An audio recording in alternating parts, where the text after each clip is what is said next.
ರೇಣುಕಾಸ್ವಾಮಿ ಕೊಲೆ ಪ್ರಕರಣಕ್ಕೆ ಸಂಬಂಧಪಟ್ಟಂತೆ ಒಂದು ಬಿಗ್ ಅಪ್ಡೇಟ್ ಬರ್ತಾ ಇದೆ ವೀಕ್ಷಕರೇ. ಕೊಲೆ ಕೇಸ್ನಲ್ಲಿ ನಟ ದರ್ಶನ್ಗೆ ಮತ್ತಷ್ಟು ಸಂಕಷ್ಟ ಕಟ್ಟಿಟ್ಟ ಬುತ್ತಿ ಅಂತ ಹೇಳಲಾಗ್ತಾ ಇದೆ. ಕೊಲೆ ಕೇಸ್ನಲ್ಲಿ ನಟ ದರ್ಶನ್ಗೆ ಮತ್ತೊಂದಿಷ್ಟು ಸಂಕಷ್ಟಗಳು ಎದುರಾಗ್ತಾ ಇದೆ.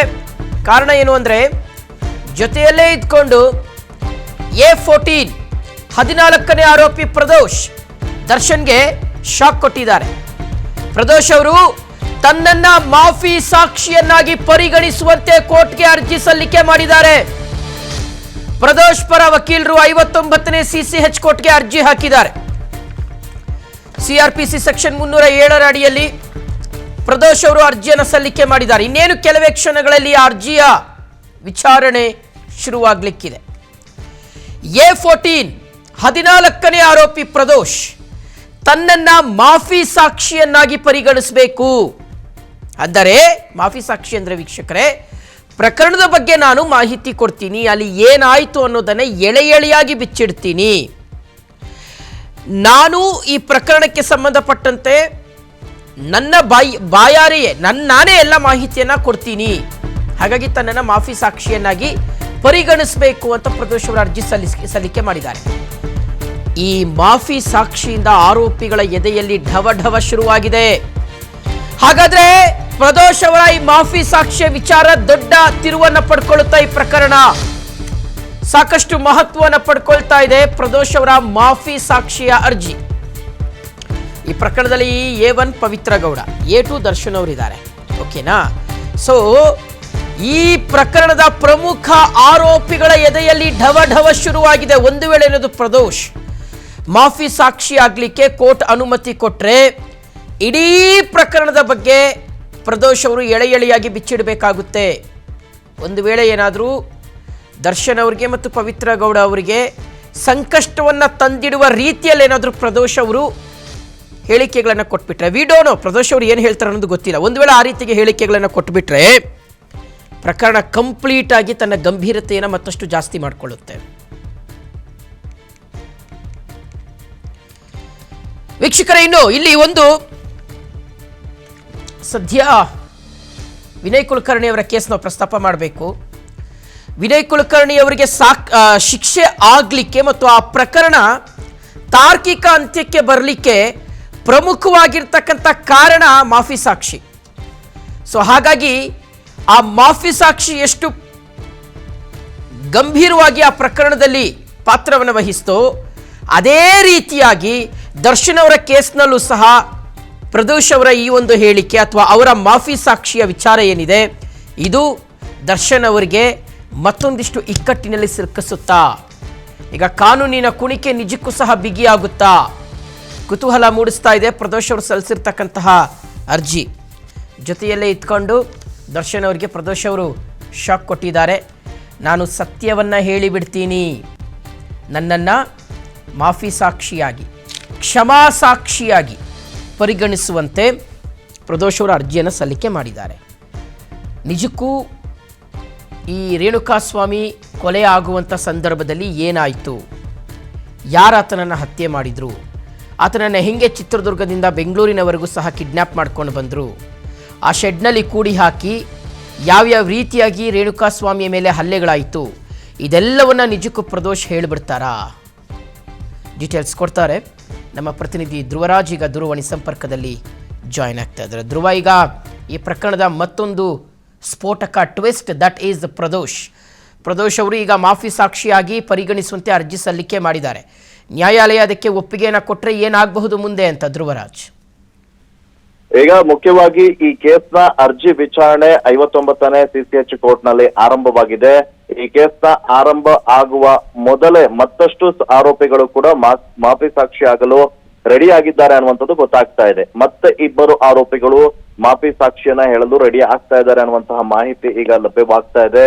ಅದರಲ್ಲಿ A7 ಆಗಿರುವಂತಹ ರವಿಶಂಕರ್, A10 ವಿನಯ್ ನಾವು ಮಾಫಿ ಸಾಕ್ಷಿ ಆಗ್ತೀವಿ ಅಂತ ಹೇಳಿ ಮನವಿಯನ್ನ ಮಾಡಿದ್ದಾರೆ. ಆದ್ರೆ ಪ್ರದೋಷ್ ಪರ ವಕೀಲ ದಿವಾಕರ್ ಇದಕ್ಕೆ ಆಕ್ಷೇಪವನ್ನ ವ್ಯಕ್ತಪಡಿಸ್ತಾ ಇದ್ದಾರೆ. ನಾವು ಮೊದಲು ಅರ್ಜಿ ಹಾಕಿದ್ದು, ನೀವು ನಮ್ಮ ಅರ್ಜಿಯನ್ನ ಪರಿಗಣನೆಯನ್ನ ಮಾಡಿ ಕ್ಲಬ್ ಮಾಡಲು ಆಗೋದಿಲ್ಲ, ನಾವು ಮೊದಲು ಹಾಕಿರೋದು ಅಂತ ಹೇಳಿ ಈ ಅವರು ಒಂದು ಮನವಿಯನ್ನ ಕೂಡ ನೀಡಿ ಆದೇಶವನ್ನ ಮಾಡಿ ಅಂತ ಮನವಿಯನ್ನ ಕೂಡ ಮಾಡ್ಕೊಂಡಿದ್ದಾರೆ. ಉಳಿದವರು ಬೇಕಿದ್ರೆ ಪ್ರತ್ಯೇಕವಾಗಿ ಅರ್ಜಿಯನ್ನ ಹಾಕ್ಲಿ, ಕೋರ್ಟ್ಗೆ ಪ್ರದೋಷ್ ಪರ ವಕೀಲ ದಿವಾಕರ್ ಅವರು ಮನವಿಯನ್ನ ಮಾಡ್ಕೊಂಡಿದ್ದಾರೆ. ವಿಟ್ನೆಸ್ ಪ್ರೊಟೆಕ್ಷನ್ ಅನ್ನ ಕೊಡಿ ಅಂತಲೂ ಕೂಡ ಇವರು ಈಗ ಈ ಅರ್ಜಿಯಲ್ಲಿ ಮನವಿಯನ್ನ ಮಾಡ್ಕೊಳ್ತಾ ಇದ್ದಾರೆ. ಜೈಲಿನಲ್ಲಿ ಪ್ರದೋಷ್ ಇರೋದು, ವಿಟ್ನೆಸ್ ಪ್ರೊಟೆಕ್ಷನ್ ಮಾಡಿ ಆದಷ್ಟು ಬೇಗ ಮಾಫಿ ಸಾಕ್ಷಿ ಹೇಳಿಕೆಯನ್ನ ದಾಖಲು ಮಾಡಿಕೊಳ್ಳಲು ಅವಕಾಶ ಕೊಡಿ. ಇದು ಪ್ರಾಸಿಕ್ಯೂಷನ್ಗೆ ಸಹಾಯ ಆಗುತ್ತೆ ಅಂತ ಹೇಳಿ ಪ್ರದೋಷ್ ಪರ ವಕೀಲರು ಈಗ ಮನವಿಯನ್ನ ಮಾಡ್ಕೊಳ್ತಾ ಇದ್ದಾರೆ. ಈ ಅರ್ಜಿ ವಿಚಾರಣೆ ಈಗ ಸಾಕಷ್ಟು ಕುತೂಹಲವನ್ನ ಮೂಡಿಸಿರುವಂತದ್ದು. ಇದರಿಂದಾಗಿ ದರ್ಶನ್ಗೆ ಸಂಕಷ್ಟ ಎದುರಾಗುತ್ತೋ ಅನ್ನುವಂತಹ ಪ್ರಶ್ನೆ ಮೂಡ್ತಾ ಇದೆ. ಮತ್ತಿಬ್ಬರು ಆರೋಪಿಗಳು ರವಿಶಂಕರ್ ಮತ್ತೆ ಕಾರ್ ಚಾಲಕ ಆಗಿದ್ದಂತಹ ರವಿಶಂಕರ್ ಮತ್ತೆ A10 ವಿನಯ್ ಪಟ್ಟಣಗೆರೆ ಶೆಡ್ ಏನಿದೆ ಆ ಒಂದು ಶೆಡ್ ನ ಮಾಲೀಕರ್ ಆಗಿರುವಂತಹ ಪಟ್ಟಣಗೆರೆ ಜಯಣ್ಣ ಅವರ ಅಳಿಯ ಇವರು. ಈಗ ವಿನಯ್ ಈ ಕೇಸ್ ನಲ್ಲಿ ಒಂದು ಪ್ರಮುಖ ಆರೋಪಿ ಕೂಡ.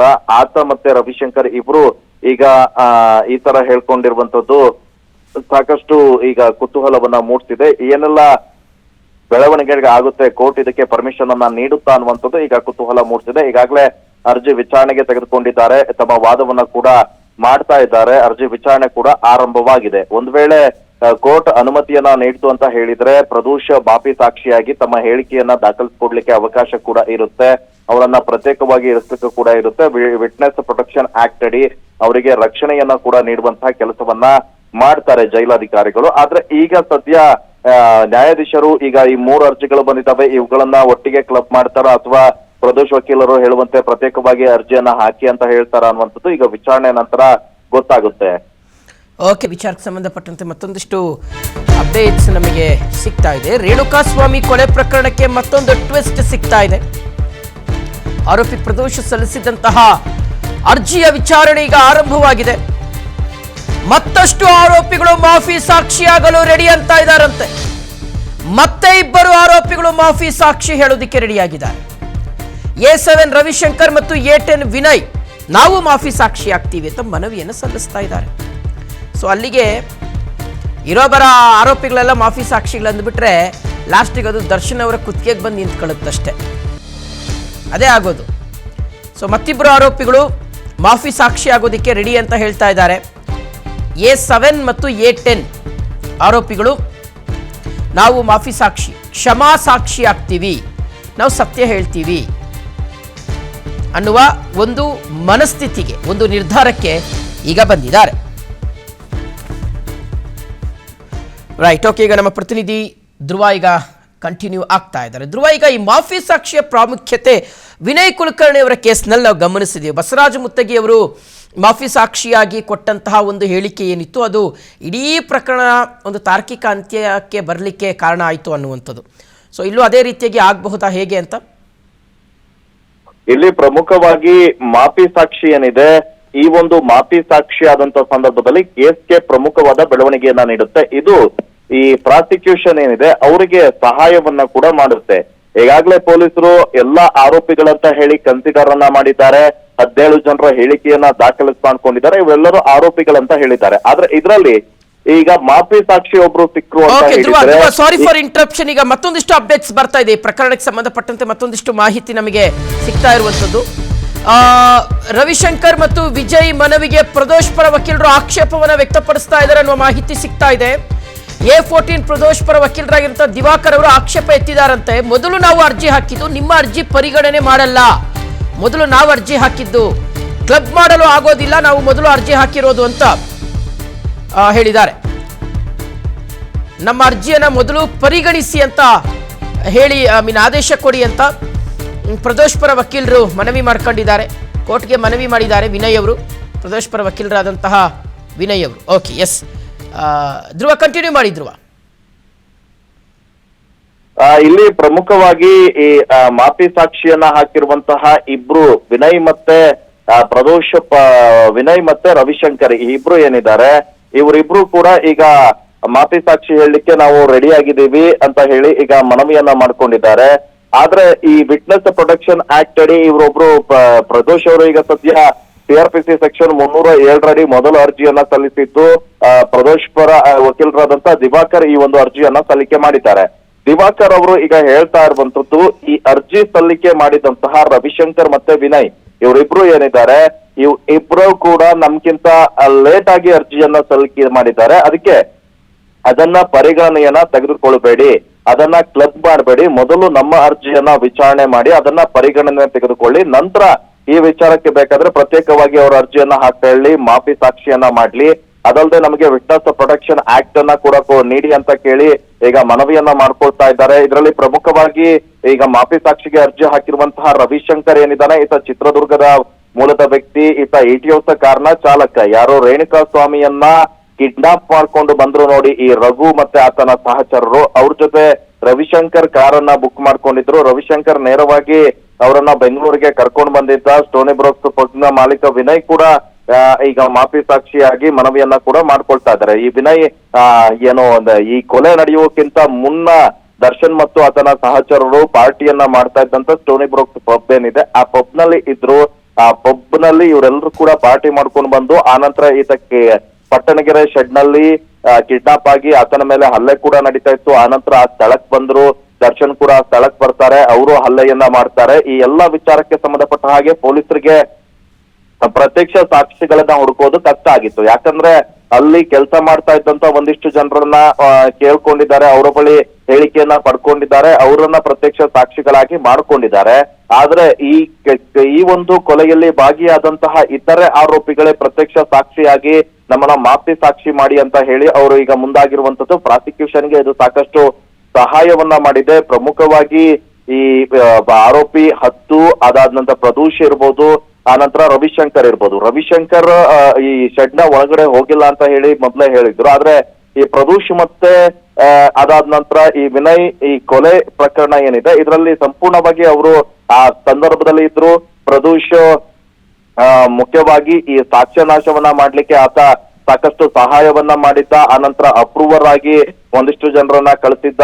ಈ ಕಾರ್ತಿಕ್ ಮತ್ತೆ ಆನಂತರ A16, 17, 15 ಇವರನ್ನ, ಅದಾದ ನಂತರ ರಘು A4 ಏನಿದ್ದಾನೆ, ಇವರಷ್ಟು ಜನ ಕೂಡ ಮಾಫಿ ಅಪ್ರೂವಲ್ ಆಗ್ಲಿಕ್ಕೆ ಆತ ಆರಂಭದಲ್ಲಿ ಕಳಿಸಿದ್ದ. ಸೊ ಹೀಗಾಗಿ ಪ್ರದೂಷ್ ಈ ಕೇಸ್ನಲ್ಲಿ ಪ್ರಮುಖ ಪಾತ್ರವನ್ನ ವಹಿಸಿದ್ದಾನೆ. ಪ್ರದೂಷ್ ಏನಾದ್ರೂ ಇಲ್ಲಿ ಮಾಫಿ ಸಾಕ್ಷಿಯಾಗಿ ಹೇಳಿಕೆಯನ್ನ ನೀಡಿದ್ರೆ ಆತನನ್ನ ನ್ಯಾಯಾಧೀಶ ಕೋರ್ಟ್ ಪ್ರದೂಷ್ನನ್ನ ಪ್ರತ್ಯಕ್ಷ ಸಾಕ್ಷಿ ಅಂತ ಹೇಳಿ ಪರಿಗಣನೆಗೆ ತೆಗೆದುಕೊಳ್ಳುತ್ತೆ. ಇದರಿಂದಾಗಿ ದರ್ಶನ್ ಇರ್ಬೋದು, ಇತರ ಆರೋಪಿಗಳಿರ್ಬೋದು, ಇವರಿಗೆ ಸಂಕಷ್ಟ ಎದುರಾಗುತ್ತೆ. ಸೊ ಈಗ ಜಡ್ಜ್ ಯಾವ ರೀತಿ ಪರಿಗಣನೆಗೆ ತೆಗೆದುಕೊಳ್ತಾರೆ ಅನ್ನುವಂಥದ್ದು ಇಲ್ಲಿ ಕುತೂಹಲವನ್ನ ಮೂಡಿಸಿದೆ. ಈಗಾಗಲೇ ಹಲವು ಪ್ರಕರಣದಲ್ಲಿ ಕೊಲೆ ಆರೋಪಿ ಒಬ್ರು ಕೊಲೆ ನಡೆದಿರುತ್ತೆ. ಆ ಕೊಲೆಯಲ್ಲಿ ಭಾಗಿಯಾದಂತ ಇತರ ಕೆಲವೊಂದಿಷ್ಟು ಜನ ಮಾಫಿ ಸಾಕ್ಷಿಯಾಗಿ ಆ ಕೇಸ್ನಲ್ಲಿ ಕನ್ವಿಕ್ಟ್ ಆಗುವಂತ ಸಾಧ್ಯತೆಗಳು ಕೂಡ ಜಾಸ್ತಿ ಇದಾವೆ. ಸೊ ಹೀಗಾಗಿ ಈ ಒಂದು ಮಾಫಿ ಸಾಕ್ಷಿಯನ್ನ ಕೋರ್ಟ್ ಪರಿಗಣನೆಗೆ ತೆಗೆದುಕೊಳ್ಳುತ್ತಾ ಅಥವಾ ಈ ಅರ್ಜಿಯನ್ನ ವಜಾ ಮಾಡುತ್ತಾ ಅನ್ನುವಂಥದ್ದು ಈಗ ಸಾಕಷ್ಟು ಕುತೂಹಲವನ್ನ ಮೂಡ್ತಿರುವಂತದ್ದು. ಓಕೆ ಧ್ರುವ, ಥ್ಯಾಂಕ್ ಯು ತಮ್ಮೆಲ್ಲ ಡೀಟೇಲ್ಸ್ಗೆ.